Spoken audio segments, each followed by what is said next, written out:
Bilby always does this. He he likes to decide to take the seat when I take a break. So you can't see him, and now he's on my chair.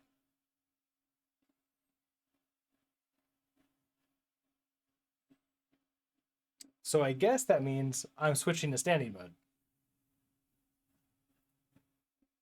Because that's what Boss Zilby says.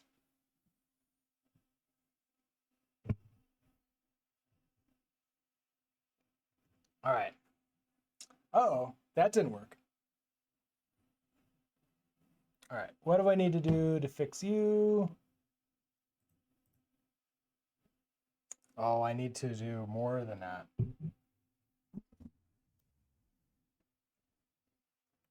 My Elgato HD60S Plus has been having trouble recently, where I need to like unplug it and plug it back in for it to uh, do what I want it to do, which is not great.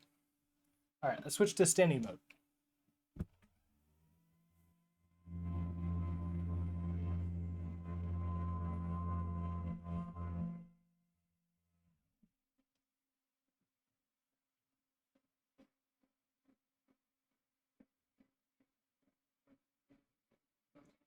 So sorry that you didn't. How long did Zilby last before he decided to take my chair?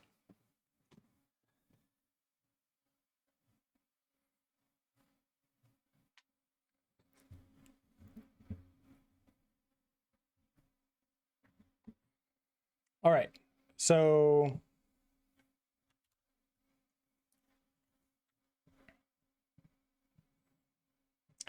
okay, so for a network restricted environment like CI/CD or working from the CLI, or working from, I don't want to say something like working remote because I am aware that some of you might even right now be in like network restricted places, like just at your homes. So I don't want to say something like that. I want to say something like if you're working from an environment like CI/CD or working or have a restricted um, uh, have slower internet.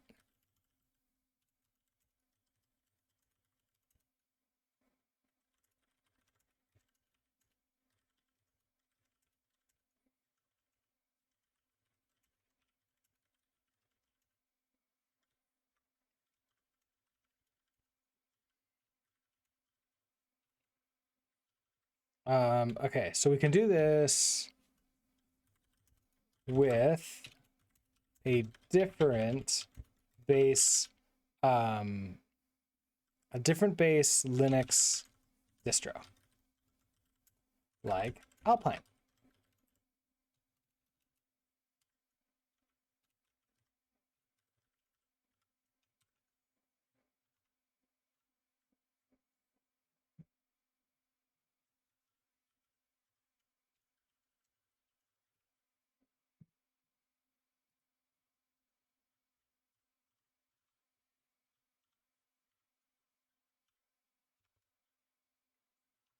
All right, let's update our Docker file. Or really, it's we only need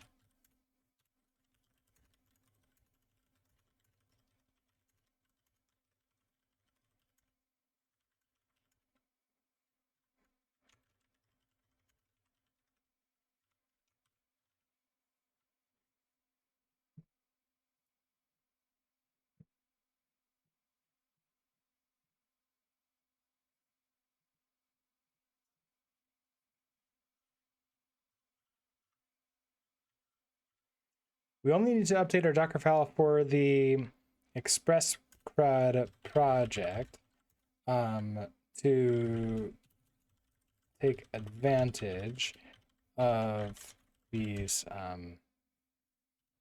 of the smaller speeds. Speeds? No.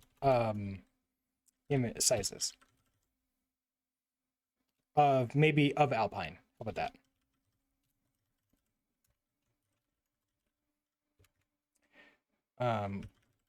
We'll start with the from command. So from, what is this, like node 20? Okay, we'll start with the from, node 20.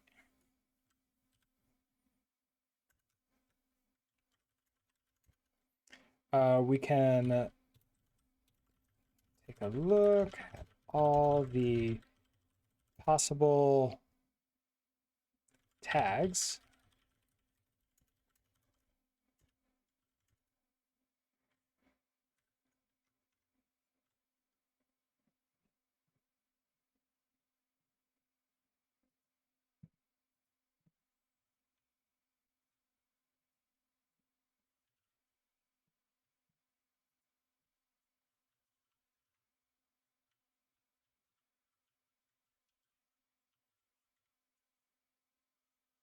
Okay, so we're gonna find, oh, I don't need the ZillabyCam up there because he's not visible.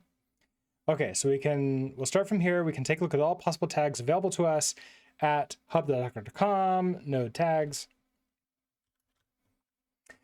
We know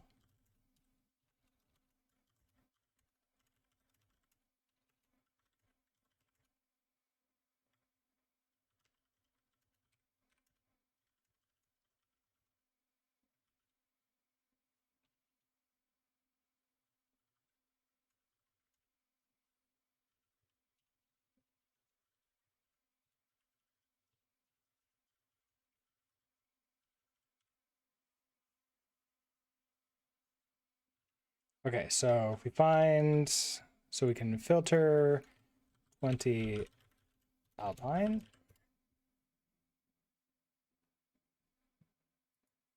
And if we go to that specific tag, that takes us to this one.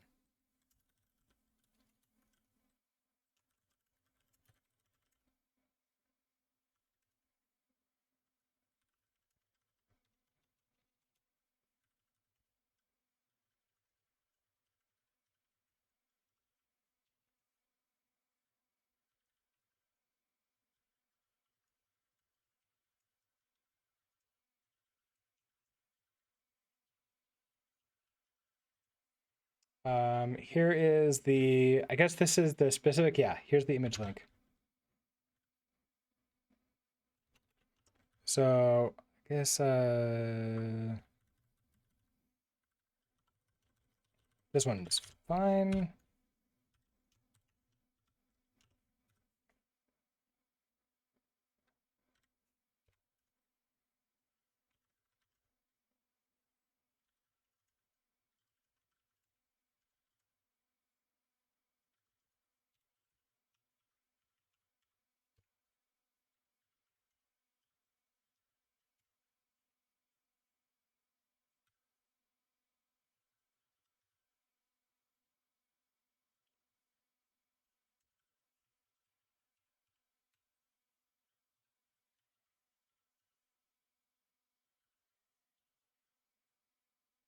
Okay, so we can now use from node 20-alpine to take advantage of a smaller base image.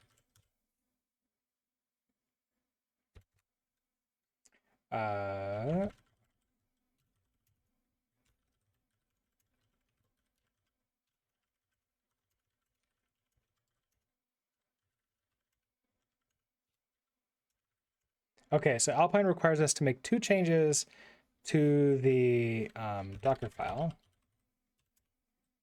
To make it work, to be compatible, something. Wait. Oh, you're right. That is frozen. When did that freeze? That froze these large images. Oh, weird. Okay, hold on. Let me fix that. There we go. Okay. Yeah. All right. Yeah, that's weird. I don't know why that froze. But thank you for that, Schemas.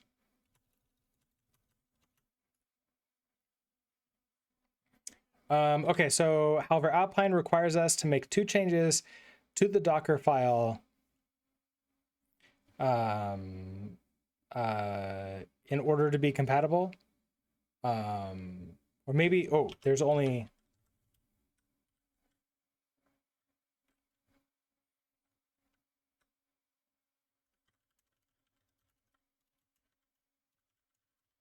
Okay, so we need to update two things in the Docker file to work with Alpine. All right, so first thing is create user. So I think it's add user.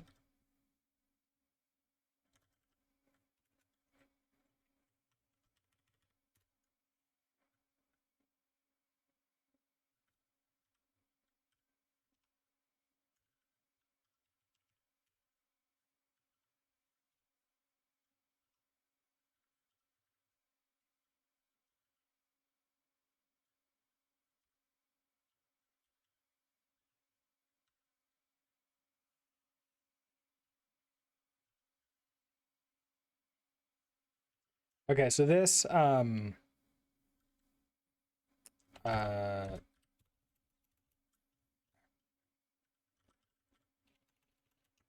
user add. Okay, so user add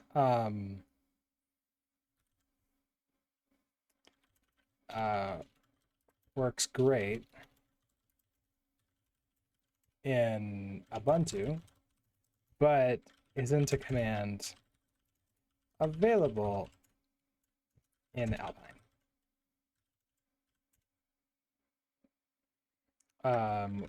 Find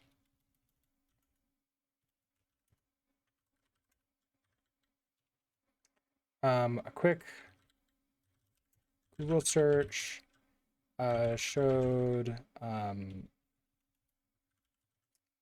helped me find. Do I want to do that? I don't think I do. I think I would just want to say the Alpine. Okay, so the Alpine wiki.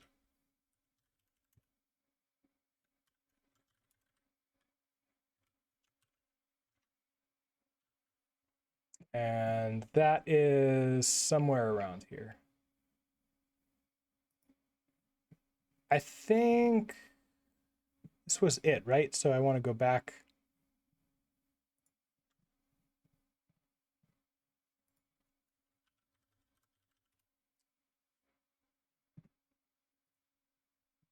Yeah, this is what we want.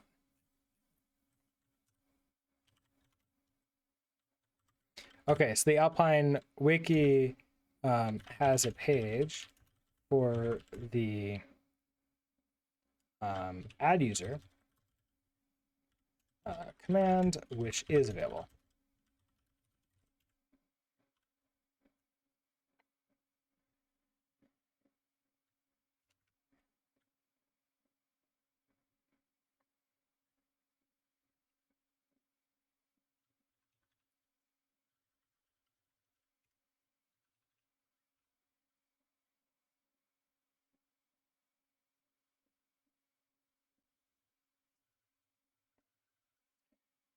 Do I want that? So let's see. Maybe one more line down, and we'll just say using the wiki, we can update our user add command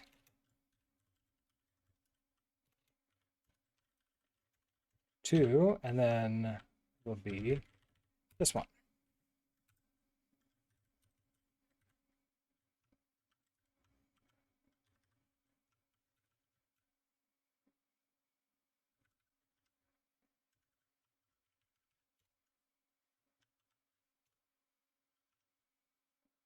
Okay, so run user -h code. The -h is the equivalent of the -d and sets the home directory.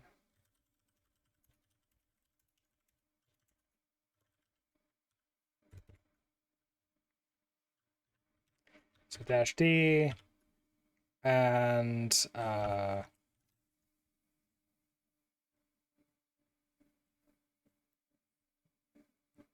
okay, -d disables the password. We were doing this before by not having a password, but need to be explicit in Alpine. I guess in technically it's add user.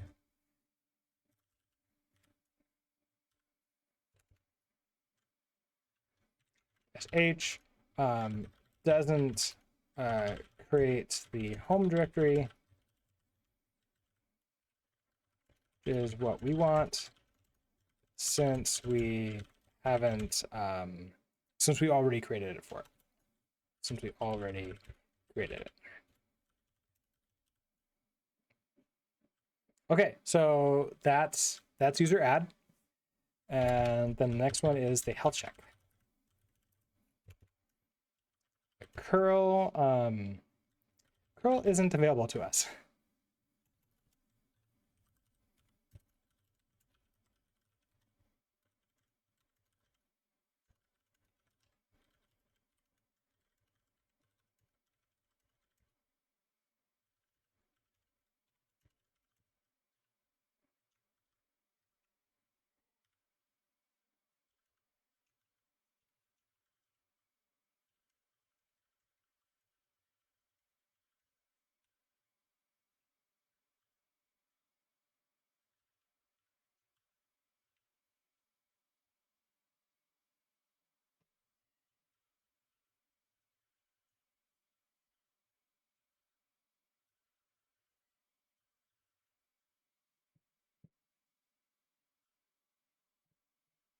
I guess what I really want is just man wget, or wget, sure, man.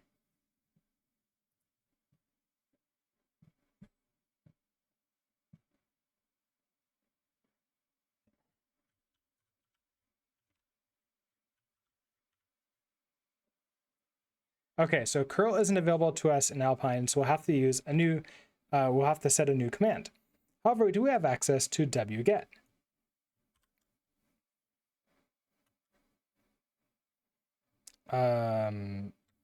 So then we'll do with wget. Here's our new health check.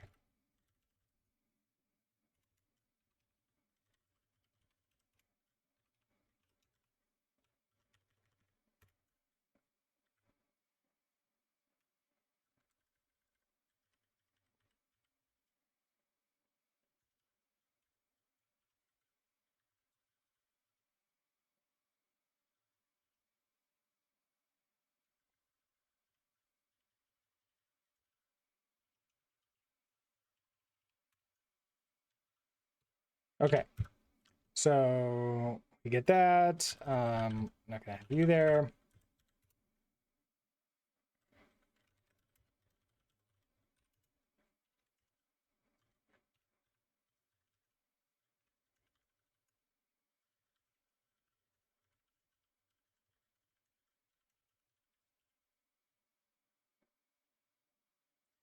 By default, wget will download the response to a file. We don't want to do this. So the spider option will just check that the route exists, but not actually download and save it.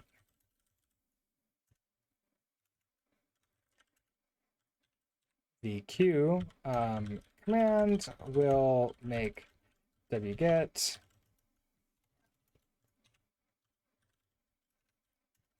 be silent, which helps reduce clutter in the logs.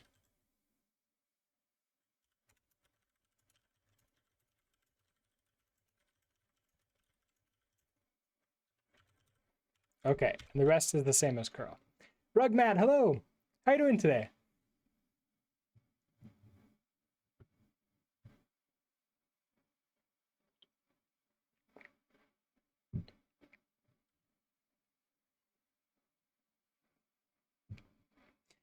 Okay, so that was the three things. So now we're good to go, and we can run the thing again.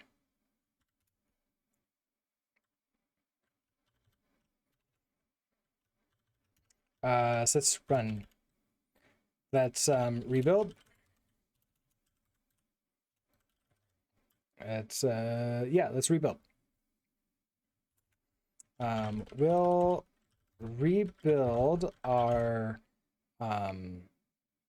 reboot the Docker compose So Docker compose with with the command with the dash build option that Docker will rebuild from the Docker file.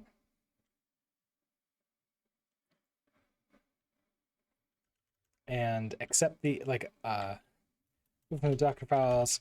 If we forget that option, then the previous image will still be used, and we won't see a size difference.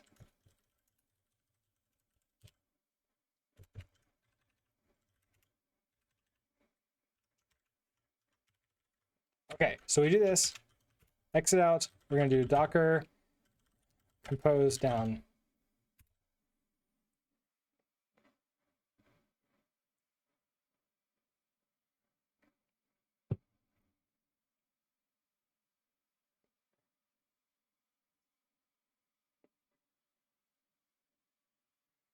And then we'll do an immediate Docker compose up, -d, the build, and then the wait. We'll see it rebuild everything. It'll take a little bit of time, but then it'll be much, much, much smaller.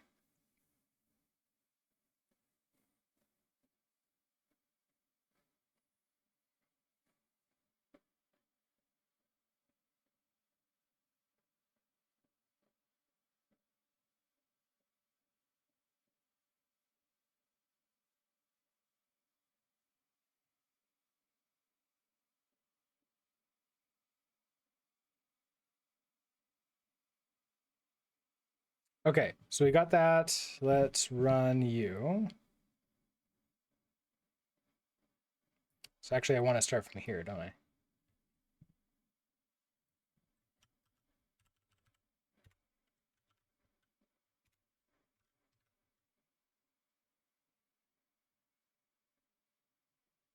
And then, let's see, this is all good. Why are you so long? I don't need you to be that long. Okay, can I,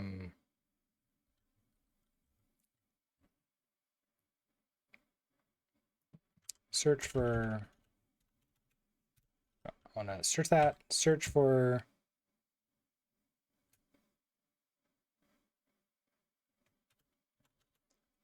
you went, oh, why? Oh, it's doing that across them all. Oh, that's not what I want. Oh, that's not what I want at all. Okay, so I want probably something like, no, stop. I want each line. Okay, this is much better. So each line we go down. We'll go to the end. Back a little bit. Okay.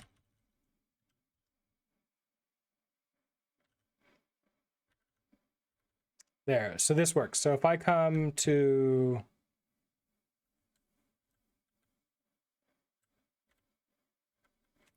why are you? Oh, that's weird.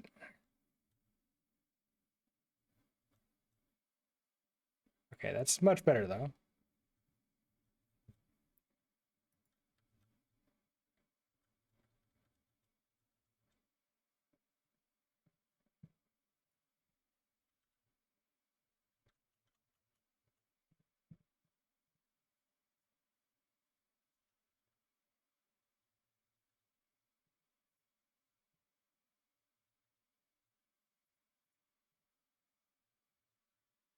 Okay, good enough for this. I don't need that S there. Okay, so we have that, and then okay, so we rebuilt that. That's good. And now we can check our images and see that our Express okay, express that the image for the Docker Compose is significantly smaller.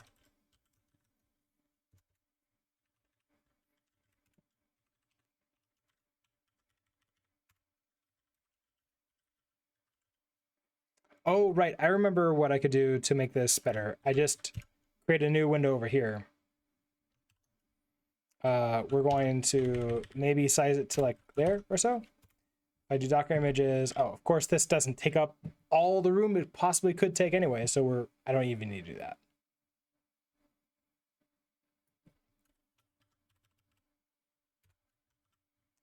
And there we go. Okay, so we want to get rid of some of these ones that don't have you.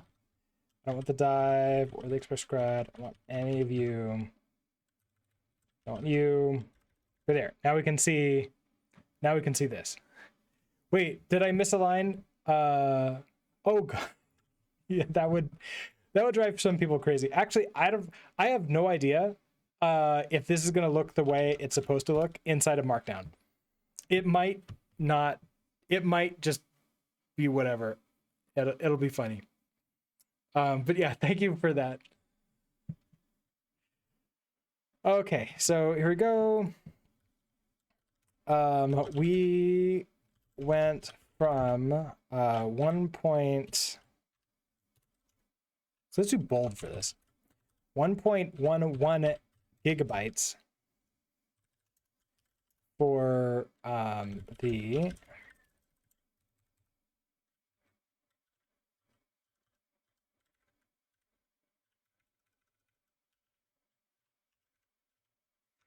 Express CRUD image to 145 megabytes.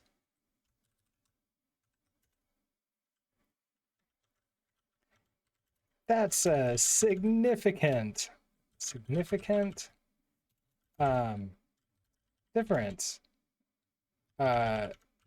Difference that will allow us to have more images on our systems, faster loading on in CI/CD, and cost us less network costs in our production environments if we use Docker in production.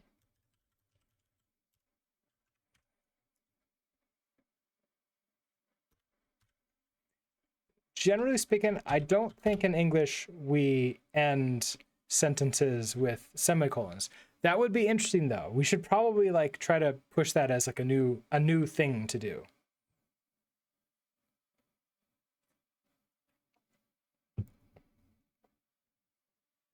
Okay, so I think that's it. I think that's our. Oh, megabytes? Did I? Oh, mega gig? Yeah, good catch. There we go. Megabytes. Thank you for that. All right, I think this is what we want for you. So we're gonna go back to you. Docker for web, reduce size. There we go. Now, containerize Helix. Do I still want to do this?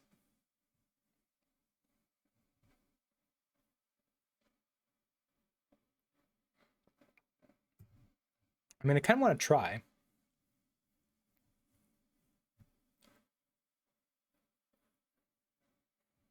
But we'll see whether or not it works, or how it works. So containerizing Helix. Okay, so what do I need to do? If I wanted to, let's say, containerize Helix, so the goal of something like this would be that I want you all, if you want to experiment with Helix, to not have to download it, right? You could just download a Docker image from Docker Hub and then just use Helix locally without having to like install it or configure it, and you just have everything you need right there and just working the way it's expected to. So let's try it out. Let's see if we can get it working with a simple Rust project. And we'll see how slow it is, and we'll do some other experiments with this. So we'll do Dockerized Helix.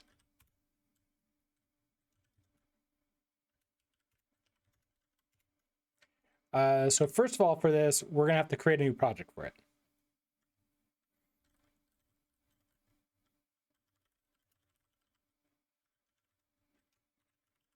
Which I'm just gonna call Dockerized Helix. We're gonna create a Docker file for this. And I don't think Docker Watch is going to be helpful for us, because we'd have to do an add into it, and we don't get it back. We don't get any of that back out again, out of the image. So it's not really helpful.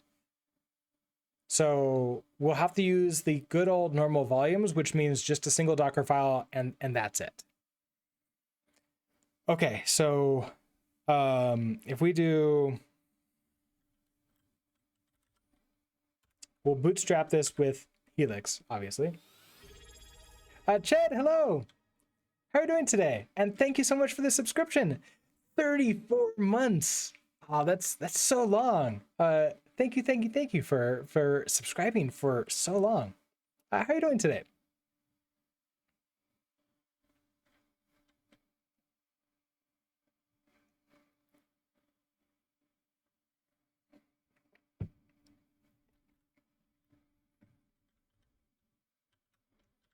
You just got done with, oh, right. I think I heard that you do all your meetings in the mornings, right?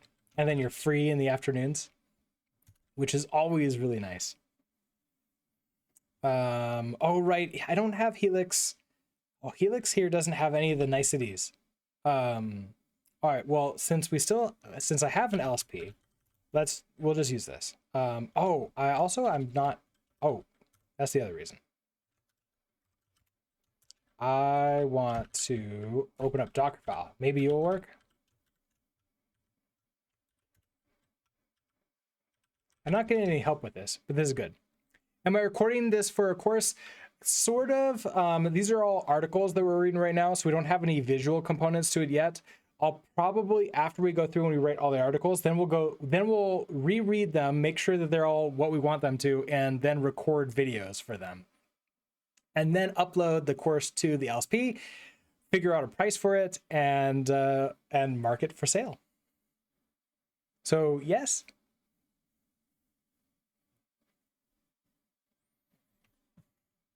All right. From, and then boom. Yeah, exactly. From, what do we want to use for this? I want eventually to go to Scratch. So let's try, we're going to do three things, right? what if we start like really big, and then we just sort of move backwards from that? And then we go to what is it called? Alpine for it, and then I go to I wonder if I could just go straight Alpine. What if I do that? So if I just do Alpine latest. So we start with that. I know that I want a volume for where our code is going to be.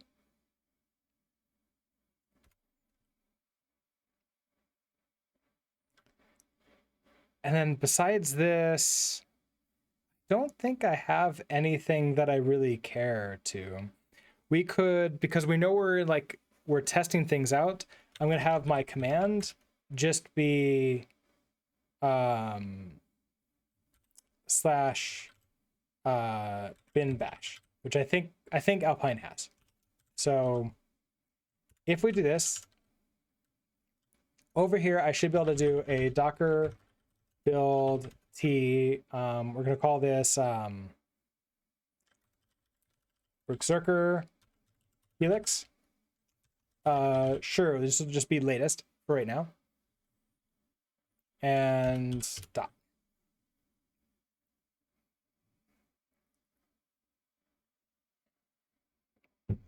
Okay, so we're using Alpine. This is pretty small.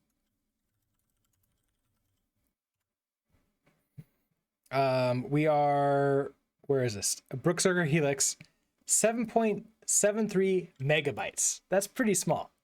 That's really nice. Info, hello. How are you doing today? What is better to learn, PHP or Flutter? Flutter is a framework, right? Ched, you've used Flutter before, right? I don't think I've ever used Flutter. Okay, you've used, okay, that's somebody else. Maybe it's CJ who's used Flutter. Someone I know has used Flutter. What is this? It's multi-platform.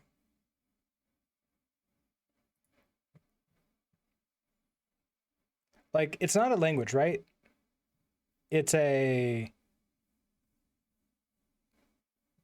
don't think it's a language, right? Maybe it is. Oh, it's in Dart. Oh, it's in Dart. Okay.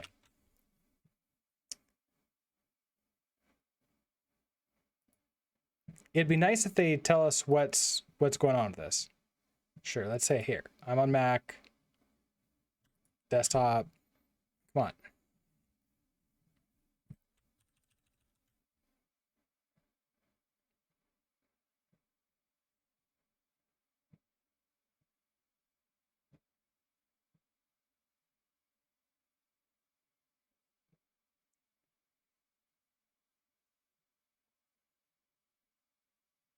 Yeah, so normally the language itself doesn't have an SDK. Okay, so it is Dart. All right, so here's my you need Xcode, close this tab. If you're building a desktop app or an iOS app with I guess like a desktop or iOS app for Mac, you're gonna need Xcode at some point in time, even if it's only at the very end. You need Xcode at some point in time. Okay, but anyways, info. They are fundamentally different things and they serve different purposes. So PHP is a generic language that allows you to write code on servers, and that code can just basically do whatever you want. There are plenty of frameworks out there, some really good ones like Laravel, that allow you to build web servers that can also render the front ends on the back end and then send that to the front end. So I would say if you want to build like web sites, then PHP is a great choice when given those two, especially if you're going to combine it with something like Laravel. Flutter, it seems, is when you want to build for any or all of these platforms at the same time. So you want to build for an iPhone, you want to build for an Android phone, you want to build for a website and a desktop, and maybe even embedded. So because of that, you would need to learn Dart too. So really, it would be a question of, do you want to learn PHP or Dart first? And then from there on, you can use Dart with Flutter, or you can use PHP with something like Laravel. Does that help? Does it answer your question? I would, to make a choice like that, because I didn't actually tell you how to make that choice, start with the end in mind. What do you want to do? Do you want to build an iOS app? Because if so, PHP is not going to work for you. You have to use something like Flutter or some other tool that allows you to build iOS apps. If you only want to build iOS apps and you don't care about Android, I would probably go with a language specifically for that, like Swift. And then there's so many choices. That's why I would recommend starting with the end in mind.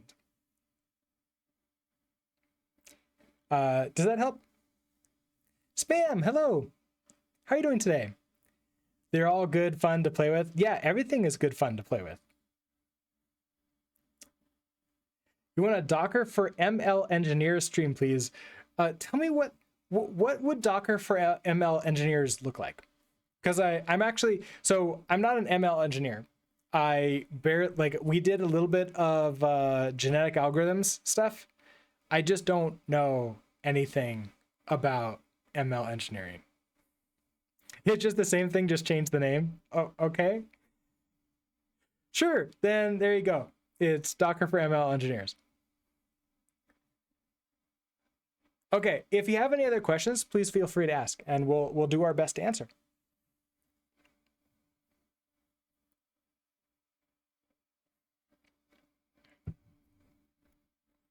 You did Objective-C and Xcode around 2010 when he had a MacBook. It was fun, but he wouldn't want to write an app in it. I tried to learn Objective-C a little bit because I wanted to build an app for Mac. It was going to be a desktop app.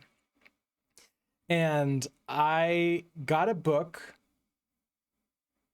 and I got so lost in it. It was terrible.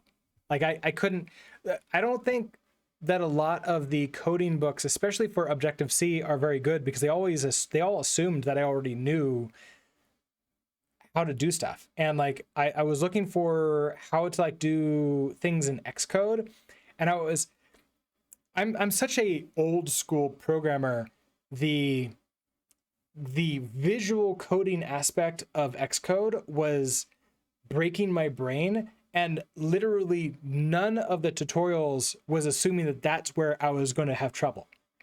They were all thinking that I was going to have trouble with the coding part of it. I'm like, no, that part's easy. How do I know? How do I find these things in like the menus? How do I know to like click and drag, and what the heck is that doing? They're just like, oh yeah, then you just, connect them together. I'm like, what? How do you do that?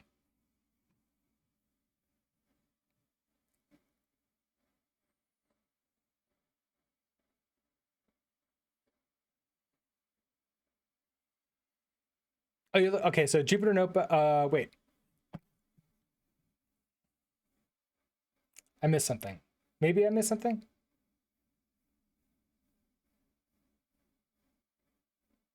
What does an ML engineer write code in? It's probably Python, right? Like most ML is done in Python these days. Although I think there is a lot of movement to move away from Python because of the speed problems.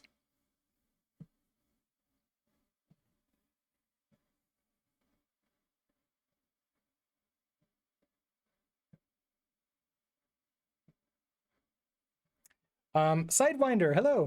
How are you doing today? What's the best distro of Linux you'd recommend? There was someone here earlier saying that Ubuntu is terrible. I mean, personally, I would recommend Ubuntu. Yeah, I'm with Superkeeper. Also, hello, Superkeeper. I like Ubuntu, especially if it's your first Linux repo to use. Just do it. It's basically the Mac or Windows of of Linux, and it just works. Like, yeah. Now, after you use that for a little bit, you can try a different repo too. So in the past, I actually started with Fedora and Red Hat. And then I've used, like, I use Ubuntu in modern days, like a lot more than that. Then you Arch eventually could be one that you switch to. You could like take a look at Alpine. You can go straight to like the parents of Ubuntu and go something like Debian. There's a bunch of children of Ubuntu, like Mint. There's a ton of flavors for you to play around with, and unlike Windows or Mac, they're both related and unrelated, and you can sort of shop around and choose one. But if I'm going to start with Ubuntu, get your feet wet, like, you know, try something out there. You move to Ubuntu after a couple of years of Arch. Yeah, usually most people that I know do the opposite, right? They start with Ubuntu, and then after a while they're like, I want more control, or I don't want like the Ubuntu thing. I don't want some like private non-open source things installed when I set things up. Let's go to something else. And so they move to Arch usually. I've tried Arch, and I'm not like, I don't know. I did the sysadmin thing for 8 years, and after that, I actually have less desire to like customize stuff like my operating system. However, when I was a sysadmin, I was like trying every single operating system under the sun. Like it was I was rebuilding my computer like every couple months. It was hilarious and a huge waste of time, but I learned a lot. It was a lot of fun. So the other thing is, what's your time? Debian is OG? Yeah. Debian is the OG.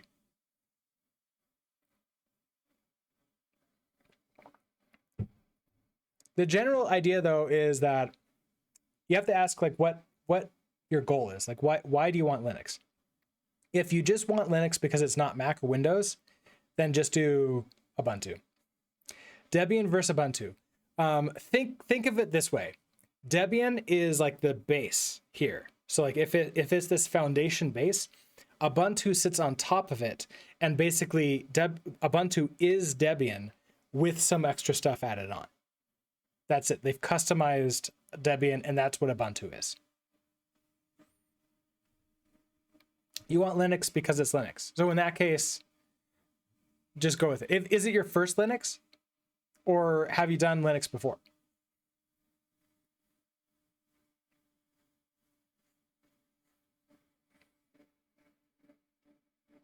You have enough IT troubles at work. You don't need that in your free time. So you've been on Debian's, yeah. You're more, you might like Debian a little bit more. Now, that being said, with Ubuntu, okay, it would be your first time. I would probably recommend Ubuntu, mostly because the installer experience for Ubuntu is like pretty similar to what you get with Windows or Mac. Maybe more similar to Windows. It just works for most. I think it just works. Generally speaking, you can just go with whatever the defaults are. You don't have to like answer any weird configuration questions. If you've got a laptop, it should be compatible with almost every piece of hardware out there, with some caveats. Is the older computer you got, the better, ironically speaking, with Linux, because there's more time for people to write open source drivers to handle your specific hardware.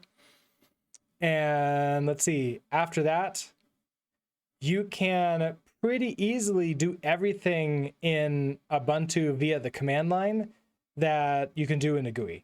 Like it will drop you into a really pretty GUI, and like it will recommend that you use that, but there is nothing. Ubuntu really reminds me of like Windows 95.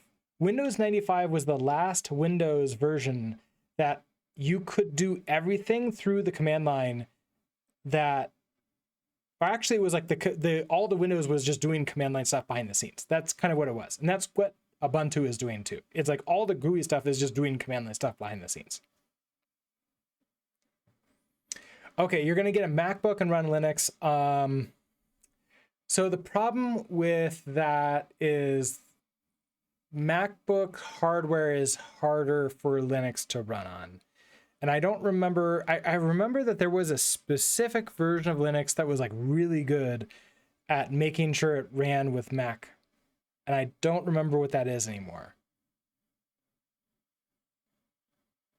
Now, that being said, almost all Linux systems these days have a live version that you can download and boot off of, and it allows you to test it out before you install it and take up disk space with the OS.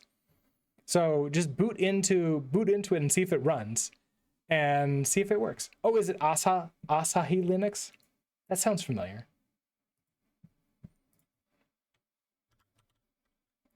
I remember there's a few versions of Linux, like a few, yeah, okay, Linux and Apple Silicon. So yeah, if you have a Mac, this might be the Linux to use.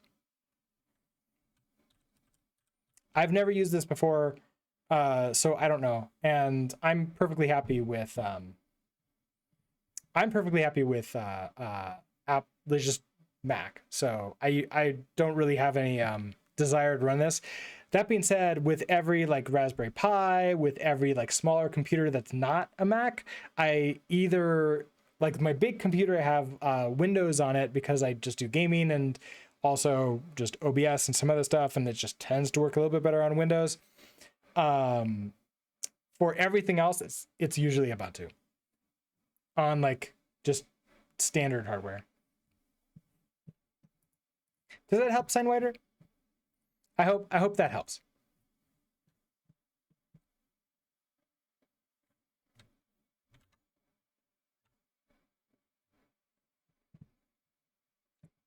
All right, excellent.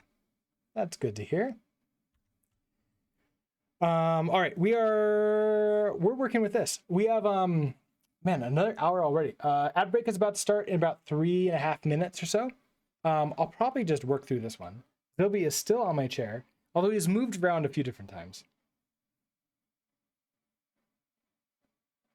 So we're still in standing mode.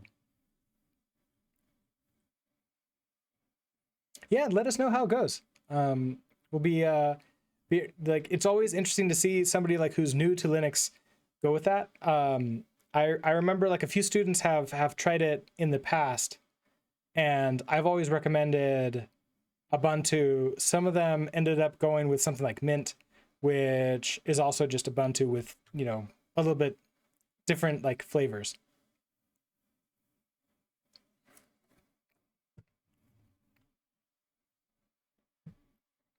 Okay.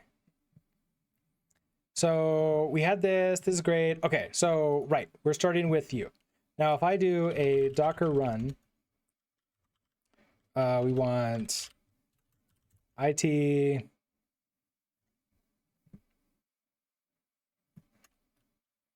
and I don't need anything else for this. We're just going to go straight into Xerker Helix. Oh, Bash is not found. Oh, right, because it's not Bash, it's SH. It only has SH, which is bin SH. Okay, no born again. So we have that. I would want to go into /code. So we know we want a workdir code. Let's see, what do I want to do in here? Okay, so if I want to be able to do Helix in here, we have to be able to install it. And is there a binary for Helix? Helix editor for, okay, install. Pre-built. Okay, here, Alpine Linux. which I love that they're not packaged.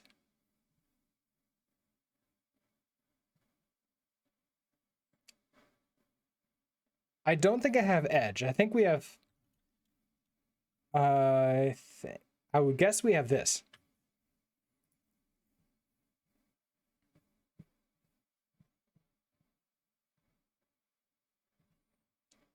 Now, if I grab, okay, so you're from a package manager.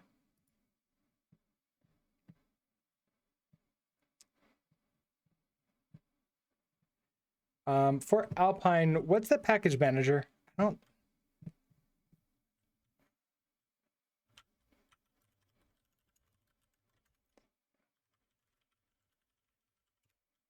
APK. Alpine Package Keeper.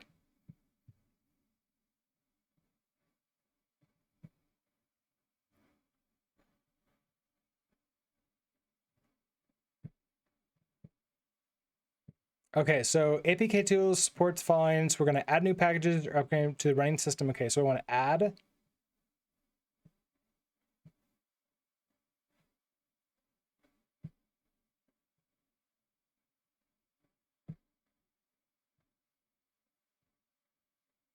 Oh, you just used it yesterday on Alpine Linux Docker container. Oh, nice. I would love to not do update, but I probably have to.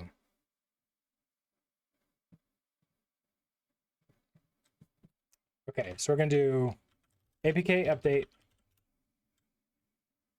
That wasn't too bad. APK search. Oh, that was everything. Search Helix.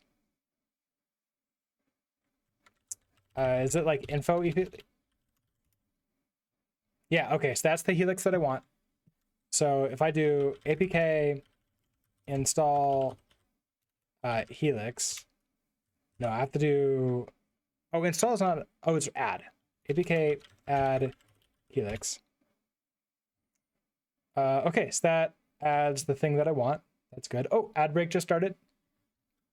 So any second, Twitch people can get ads. Sorry about that. All right, so that's what I need to do here. So we're gonna do, before I switch over to work directory, we'll do a run APK update, and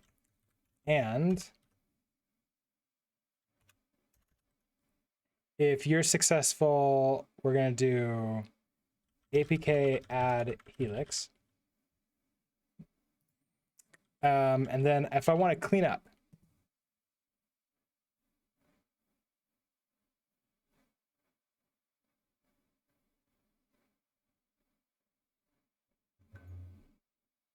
where did you put all your stuff?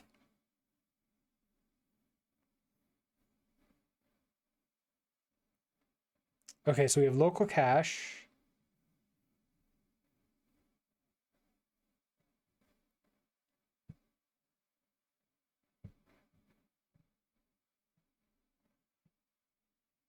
I don't think that's what that, I don't think that's what I want.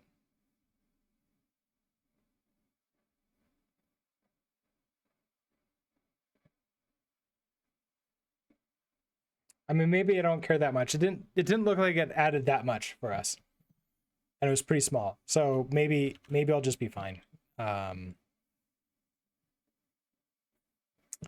Okay, so we added Helix here, which means that if I run you now, I should be able to run Helix just wherever this is, right? So if we save you, we exit out of you, we're going to do another Docker build.